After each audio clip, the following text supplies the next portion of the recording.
Batman, whenever I'm at Comic-Con, right? And people are like, hey, can you draw me a Batman? Okay. I always start off with this round shape here, and then I draw one line to go in the middle, and that sort of represents the center line of the face. It's Batman. I don't want to draw him looking up like this. I don't want to draw him kind of tilted to the side. I try to just keep, a strong head shape. He's slightly looking down a little bit and kind of off to the side. So that's kind of how I always do that. I just stick with that same shot every time because it's pretty easy. When I'm in my zone, I can knock it out in like 3 minutes. And there are certain key points that I try to hit. So once I get those key points, everything else just comes out of it. And it's typically the corners of the eye, the angle of the eye, the nose, and then the mouth. Once I get those areas, and the rest of it is just cake. It's just super easy. So I'll scribble this part out, kind of get a sense of where the eye's going to go, and then I'll try to mimic the top line of the eye, the line that creates the mean look. So whenever it goes down like this, it's like, oh, you're mean. So I try to capture that, but I don't want him to look too angry.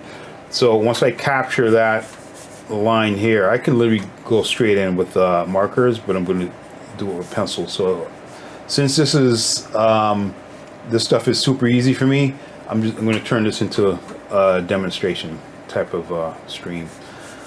So from here, I'll immediately go in and just give me this part of Batman. Give me this the upper part of his brow to give that. Yeah, this is the Batman look right here. Go in. I'll scribble that. Now from here, everything else is just kind of in the way. So here I have his nose.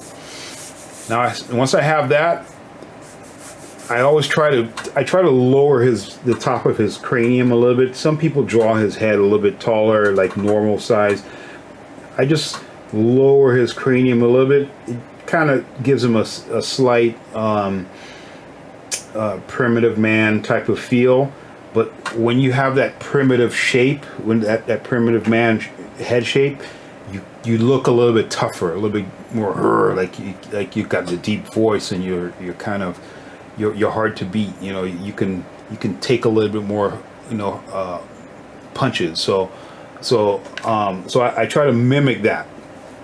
And then when he comes down to his jaw, I try to expand the lower part of his jaw just a little bit wider. Superman, you kind of want to go a little bit thinner, but Batman, you want to go a little bit wider, just to kind of give him a little bit more of a meaner type of look to him.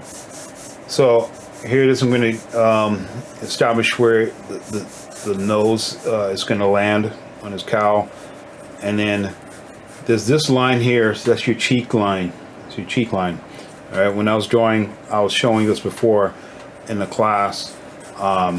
So just establish this cheek line, and this is going to establish where the nose is going to land, and then he has like a little triangular dip on the side of his cheek, so it's going to establish that. So once you establish this, from here you don't go too far. From here you just go down, straight down. And then once you have that, you get a sense of where his lower jaw is going to land, somewhere in this region. Now I'm about 75% there as far as laying down the tracks, laying down the grid of where's this going. His mouth, what I'll typically do, what's that? I'm not sure what that divot is right above the lip. What is it called? Is it called philtrum? I have no idea what it's. I guess the indentation that's right above your lip. I try to. Is that what it's called? A philtrum? Yeah, it's either that part or the nerve just below it, but that's the area. So once I try to draw just like a tiny line like this, just to kind of establish where that is, and then from there I'll draw his mouth. And the mouth, whenever I draw his mouth, I try to draw like a little V shape like this. Then I'll draw 2 more lines like that, and then I'll cut it off like that. So that's the template what I use whenever I draw a mouth. But I'm just finessing it as I'm going. So from here, you kind of get a sense of that. Boom, boom, boom, boom, boom. So now you kind of get a sense of where his head is going to go. And from here on, it's just all finesse and massaging it. You want to push something a little bit left, push something a little bit more right. You can flip it back and forth like this to make sure everything's looking good. If it's in that range, then you get out your trusty marker and hopefully it's not too dry.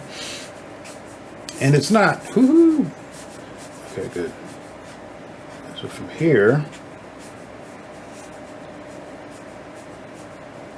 actually, I kind of prefer a dry marker, so I can get a slightly drier marker.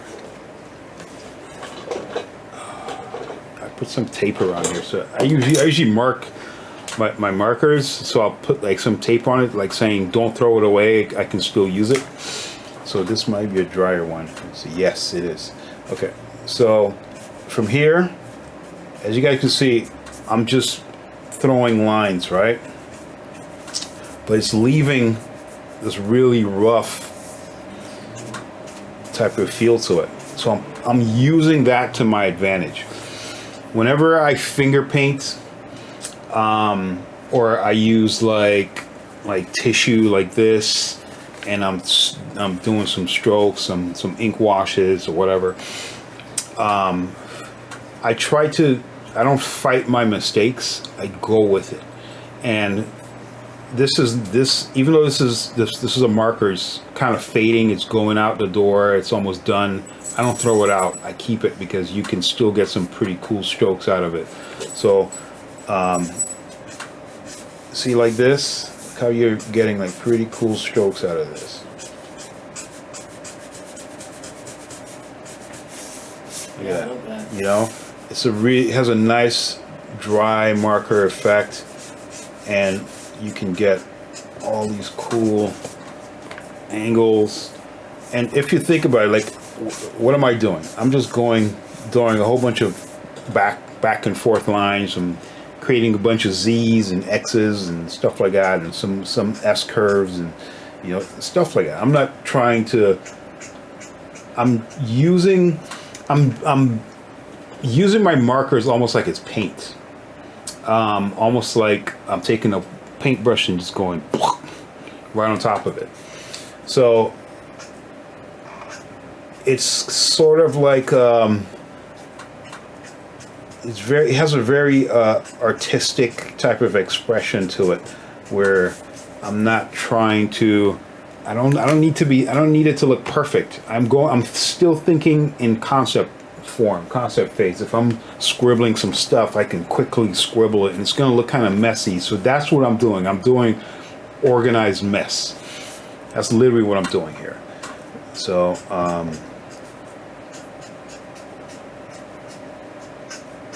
so you play around with it, and you just keep going. So, and you see how I'm lightening up a little bit, trying not to go too hard. I'm just going to lighten up a little bit.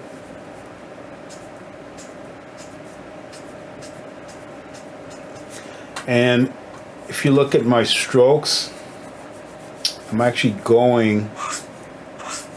following the contours of his face, and I'm trying not to fight it. So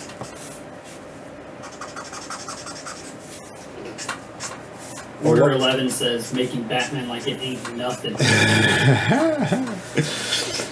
It's something. Batman I can do this all day. All day. I sure can. I can do this all day.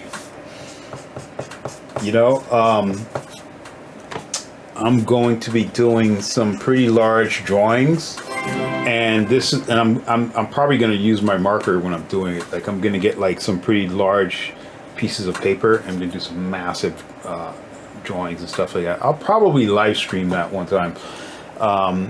It's just gonna be me standing in front of a camera and a giant wall.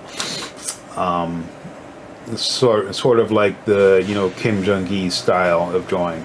I'll probably do that. Do like a marathon and just draw for like 12, 15 hours straight and just knock it out and just live stream the entire thing. Glitches and all. So we'll see. I don't know yet. All right. I'd be down for that. Woohoo! And we have followed by Uncle Griffin. Uncle Griffin. What's up, Uncle Griffin? Woohoo! I wonder if my audio is playing. This is playing? Oh, it's not playing. Audio's good. It's not playing today. Oh, your background music? Yeah, I have like, well, not that, but I mean, I have these tracks, these sound effects and stuff like that I got, so. But for some reason, it's never working.